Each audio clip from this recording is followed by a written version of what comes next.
2. Bismillahirrahmanirrahim. Assalamualaikum warahmatullahi wabarakatuh. Alhamdulillahil karim ar-Rahman 'allamal Qur'ana khalaqal insana 'allamahul bayan. Asyhadu an la ilaha illallah wahdahu la syarikalah wa asyhadu anna Muhammadan abduhu wa rasuluhu la nabiyya ba'dah wa la rasula ba'dah amma ba'd. Alhamdulillah, siang yang Allah muliakan ini, siang yang Allah penuh berkahi ini, siang yang Allah rahmati ini merupakan adalah kesempatan bagi kita untuk terus bersyukur kepada Allah Subhanahu wa taala. Karena hakikatnya Allah siapkan muka bumi ini untuk manusia. Contoh, di dalam firman Allah Subhanahu wa taala surah Al-Baqarah, kita sering baca ini dan kita tahu ayatnya. Di ayat 30 Allah sampaikan gini. A'udzubillahi minasyaitonirrajim. Wa idz qala rabbuka lil malaikati inni ja'ilun fil ardi khalifah. Dan aku jadikan ja'ilun fil ardi khalifah. Manusia semua di muka bumi ini sebagai khalifah. Kadang kita bertanya di dalam diri, seperti apa sih khalifah di muka bumi?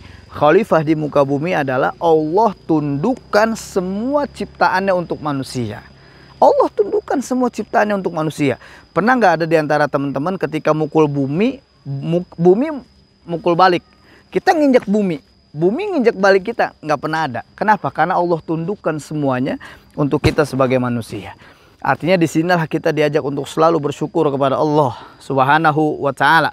Ini adalah nikmat-nikmat besar yang Allah berikan kepada kita semua. Kita ucapkan kalimat yang pantas terucap dengan lisan kita, yakni ucapan Alhamdulillah.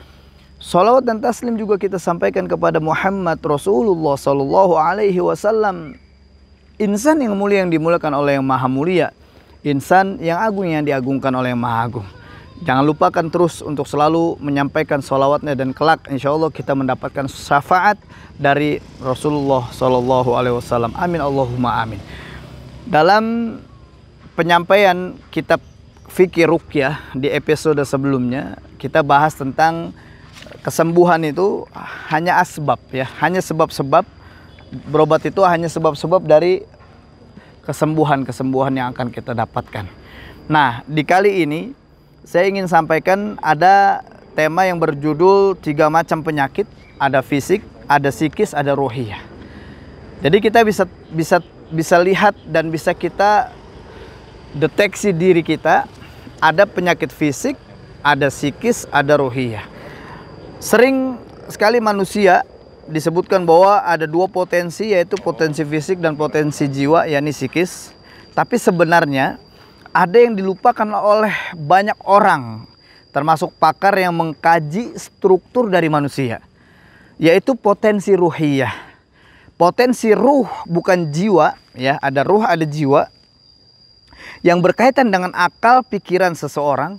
Nah, ketiga potensi ini yang ada di dalam diri manusia berpeluang pula untuk mendapatkan serangan penyakit, gangguan sesuai dengan karakternya masing-masing. Yang pertama, penyakit fisik atau amrad al-abdan, dan penyakit psikis amrad an-nafas.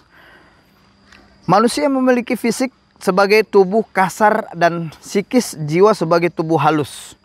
Kedua unsur ini sebagai ciptaan Allah Subhanahu wa taala tidak selamanya berada dalam kondisi normal dan sempurna. Keduanya akan mengalami gangguan jika tidak dirawat secara baik, sehingga menimbulkan apa yang disebut dengan penyakit fisik dan penyakit psikis.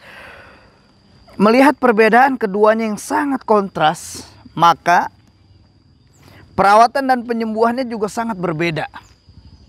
Wah, kaget gak?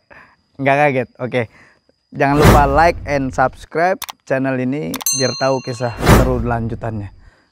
Oleh karenanya kita diberikan oleh Allah Subhanahu wa taala, fisik kita, psikis kita ini memang harus dijaga, ya. Walaupun ada materi atau wujud kasarnya, bukan gaib dan imateri, sejatinya diobati dengan sesuatu yang memiliki wujud pula. Misalkan penyakit yang disebabkan virus harus disembuhkan dengan memberikan antivirus. Penyakit yang disebabkan bakteri atau kuman seharusnya juga diobati dengan membunuh bakteri dan kuman tersebut. cara membunuh virus atau bakteri atau kuman juga dengan cara ilmiah sebagaimana dikenalkan dan dipelajari dalam dunia kedokteran. Bukan dengan cara mistis atau dengan kekuatan supranatural. Nah, yang kedua ada penyakit ruhiyah atau al-amrad ar-ruhiyah. Penyakit jiwa khususnya gila, ya. Banyak kita temukan saat ini, sudah mulai banyak masyarakat di sekitar kita sudah banyak kita lihat mengalami sakit al-amrad an-nafs, sakit jiwa. Nah, ini disebabkan oleh gangguan jin atau syaitan sebagaimana penyakit fisik. Tapi dalam ilmu psikologi modern disebutkan bahwasanya nggak dikenal adanya gangguan jin sebagai faktor penyebab gangguan jiwa. Meskipun faktanya adalah gangguan jin dapat menyebabkan kegilaan sebagai disebutkan dalam sebuah hadis dari Mathur bin Abdurrahman Al-Anak, katanya Ummu Abban binti Al-Wazi' binti Zari' binti Amir Al-Abdi telah bercerita kepadaku yang didapatkan dari bapaknya bahwa kakeknya bernama Zari' pernah membawa anaknya atau anak saudara perempuannya yang gila menemui Rasulullah SAW. Kakekku berkata, ketika kami datang kepada Rasulullah SAW di Madinah, aku berkata, ya Rasulullah, sesungguhnya aku membawa anakku, anak saudara perempuanku yang sedang gila. Aku membawanya kepadamu agar engkau mendoakannya kepada Allah Subhanahu wa taala, Allahu Jalla wa Jalla, Allahu Azza wa Jalla. Nabi SAW berkata, bawalah dia kemari. Lalu aku bergegas mengambilnya di kendaraan, kulepaskan ikatannya dan kulepaskan pakaian musafirnya, kemudian kuganti dengan 2 pakaian yang bagus. Setelah itu kugandeng tangannya sampai menemui Rasulullah SAW. Lalu Rasulullah SAW berkata, dekatkan diri dia kepadaku dan hadapkan punggungnya kepadaku. Dekatkan kepadaku, hadapkan punggungnya kepadaku. Artinya dia berada atau membelakangi Rasulullah SAW.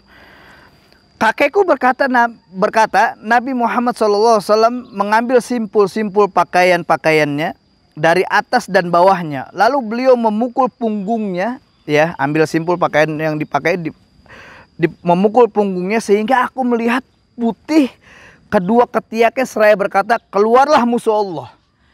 Ukhruj ya adu Allah. Kalau bahasa Arabnya gitu. Ukhruj ya adu Allah. Keluarlah musuh Allah. Ukhruj ya adu Allah. Berulang-ulang Rasulullah katakan itu. Lalu anak itu menatap dengan pandangan yang sehat, tidak seperti pandangan sebelumnya. Kemudian Rasulullah SAW bersabda, menyuruhnya untuk duduk di hadapan beliau selaya berdoa dan mengusap wajahnya. Setelah didoakan, yang lebih baik dari anak tersebut. Hadis riwayat At-Tabrani. Menurut Syekh Wahid Abdul Salam Bali, dari hadis ini dapat diambil kesimpulan, yakni setan atau jin jahat kadang dapat merasuki manusia sehingga dia bisa menjadi gila. Kesurupan ini dapat diobati dengan ruqyah, dibantu dengan pukulan ringan. Paling tidak itu yang bisa saya sampaikan. Jadi hal ini penting bagi kita agar kita tahu ternyata selain ada penyakit psikis, ada sakit fisik, ada juga sakit ruhiyah. Oke. Insya Allah kita bisa ketemu lagi di lain kesempatan. Mohon maaf kalau ada kata-kata yang salah terucap dalam lisan saya.